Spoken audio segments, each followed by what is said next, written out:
এক্সপ্লোরেটর কি? আমাদের স্কিনের সেল তার একটি বয়স সীমা আছে, নির্দিষ্ট সময় এটা মৃত হয়ে যায়, তখন আমরা একে ডেড সেল বা মৃত কোষ বলে থাকি। এই ডেড সেলগুলো নির্দিষ্ট সময় আমরা রিমুভ না করলে স্কিন আমাদের ডার্ক হতে থাকে। এটা দুই ধরনের, ফিজিক্যাল আর কেমিক্যাল। আজ আলোচনা করব এক্সপ্লোরেটিং করার আগে আরেকটি বিষয় মাথায় রাখতে হবে যে স্কিনের টাইপ বুঝে এক্সপ্লোরেটিং করতে হবে। নিয়মিত ক্লিনজিংয়ের পাশাপাশি সপ্তাহে 1 থেকে 2 দিন এক্সফোলিয়েটিং করব। এতে স্কিনের ময়লাও ডিপ ক্লিন হবে, স্কিন সফট হবে ও গ্লোয়িং করবে। হ্যালো ভিউয়ার্স, আসসালামু আলাইকুম। তোমরা কেমন আছো? আশা রাখি ভালো আছো। আমি প্রিয়া, অপরূপা বিউটি পার্লার থেকে ত্বক, চুল ও মেকআপ বিউটি টিপস নিয়ে আমার যতটুকু নলেজ আছে তা দিয়ে হেল্প করব তোমাদের। যদি তোমাদের সামান্য উপকারে আসে তাহলে আমার চ্যানেলটি সাবস্ক্রাইব করে পাশে থাকা বেল আইকনটি বাজিয়ে রেখো, যেন পরবর্তী ভিডিওটি তোমরা দেখতে পারো। সমস্যা হলো ডেড সেল। কারণ ডেড সেল থাকলে স্কিনে কোনো প্রোডাক্ট স্কিনে ভালোভাবে অ্যাবজর্ব হবে না। এতে স্কিনে ড্রাই হয়ে যায় এবং ডাল দেখায় এবং গ্লো কমে যায়। এটা দূর করা খুবই সহজ। এটা হলো নিয়মিত এক্সফোলিয়েশন করা। এক্সফোলিয়েশন হলো স্ক্রাবিং করার মাধ্যমে ডেড সেল ও ময়লা দূর করে থাকে।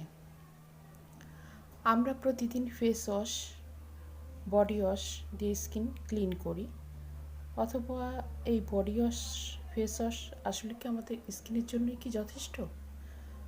না।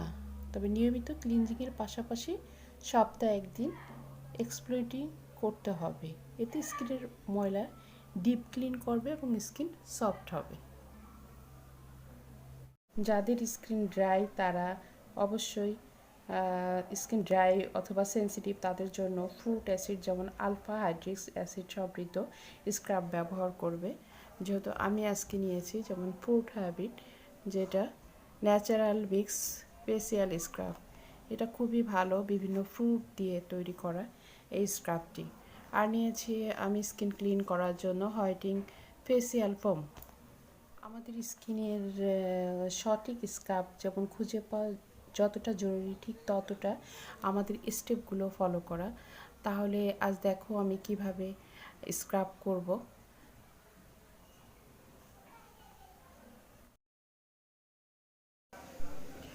প্রথমে আমি স্কিনটাকে ক্লিন করে নেব। এখানে আমি হালকা কুসুম গরম পানি নিয়েছি।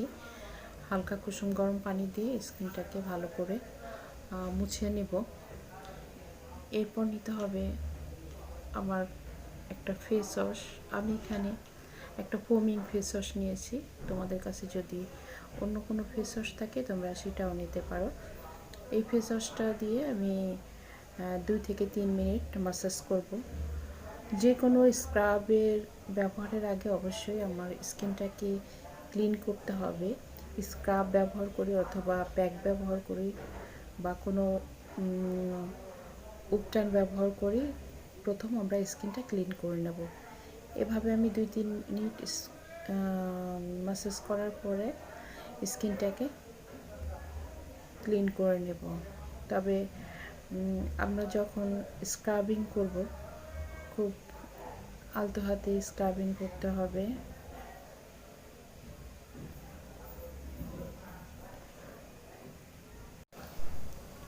এবার স্কিনটাকে আমরা ক্লিন করে নেব। তোমরা যদি হোমমেড স্ক্রাব বানিয়ে নিতে চাও তাহলে এমন একটি স্ক্রাব বানাবে যেহেতু তোমার স্কিনকে ময়শ্চারাইজার করবে ও ডিহাইড্রেট করবে। এবার আমি কিছুটা স্ক্রাব নিব, হাতে নিয়ে মুখের প্রতিটা অংশ আলতোভাবে খুব হালকা প্রেসার এবং সার্কুলার মোশনে অ্যাপ্লাই করতে হবে। মনে রাখবে চোখের চারপাশের অংশ বাদে বাকি অংশ স্ক্রাবিং সার্কুলার মোশনে হতে হবে, ভিতর থেকে এবং বাইরে হালকা উপর দিকে।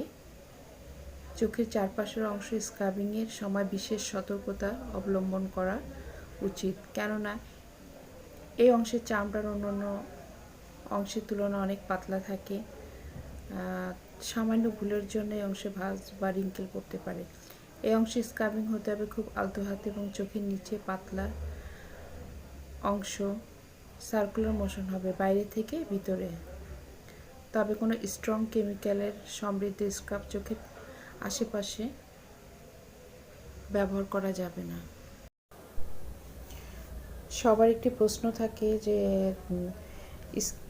কতদিন এবং কতক্ষণ স্ক্রাবিং করতে পারবো। এটা মূলত তোমাদের স্কিনের টাইপের উপর নির্ভর করবে।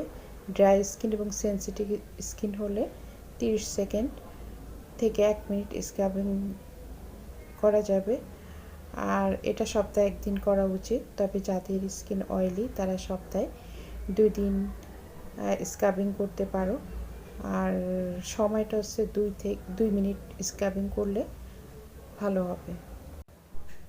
আর কোন স্কিনে স্ক্রাবিং করা যাবে না, যে স্কিনে অতিরিক্ত ব্রণ আছে, র্যাশ আছে, সেই স্কিনে স্ক্রাবিং করা যাবে না। যাদের স্কিনে জ্বালা পোড়া, কোনো কিছু ব্যবহার করতে পারে না, কোনো ক্রিম বা সাবান ফেস ওয়াশ ব্যবহার করতে পারে না, তাদের স্কিনে স্ক্রাবিং করা যাবে না।